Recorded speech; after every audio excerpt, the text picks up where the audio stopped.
ते म्हणतात ना, युनिटी इज स्ट्रेंथ.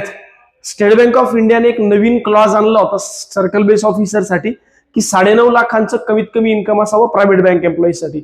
पण आपण ज्या पद्धतीने युनिटली सगळेजण एकत्र आलो आणि एसबीआयला चांगल्या पद्धतीने ऑथेंटिक वेन आपण जी रिक्वेस्ट केली आणि ती रिक्वेस्ट एसबीआयने ऍक्सेप्ट करून आपल्याला योग्य ते पद्धतीने न्याय दिला, त्याबद्दल खरंच एसबीआयचे खूप खूप आभार की ज्या माध्यमातून प्रायव्हेट बँकरला सुद्धा तो एक न्याय जो आहे या माध्यमातून मिळाला.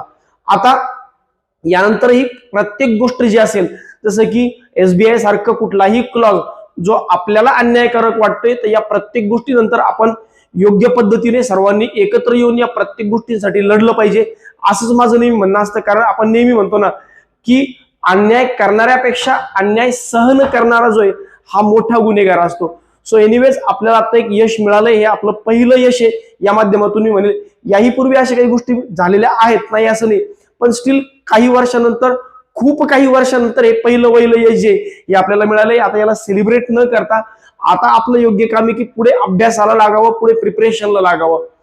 एसबीआयने सीबीओ साठी अप्लाय करण्याची जी लास्ट डेट आहे ही 25 फेब्रुवारी 2026 पर्यंत एक्सटेंड केली आहे. तर जास्तीत जास्त प्रायव्हेट बँकर्सने यासाठी अप्लाय करायचंय, जास्तीत जास्त विद्यार्थ्यांनी याचा फॉर्म भरायचा आहे आणि लगेचच्या लगेच प्रिपरेशनला लागायचंय. कारण मला असं वाटतं की हा बेस्ट ऑपॉर्च्युनिटी आहे प्रायव्हेट बँकरला नॅशनलाइज बँकांमध्ये एंट्री करण्याची. जास्तीत जास्त विद्यार्थ्यांनी आता याचा फायदा करून घ्या. आता खरी योग्य वेळ आली आहे मेरिटवर खेळण्याची. अभ्यास करा परीक्षेसाठी आणि अप्लाय करण्यासाठी. तुम्हाला ऑल द बेस्ट.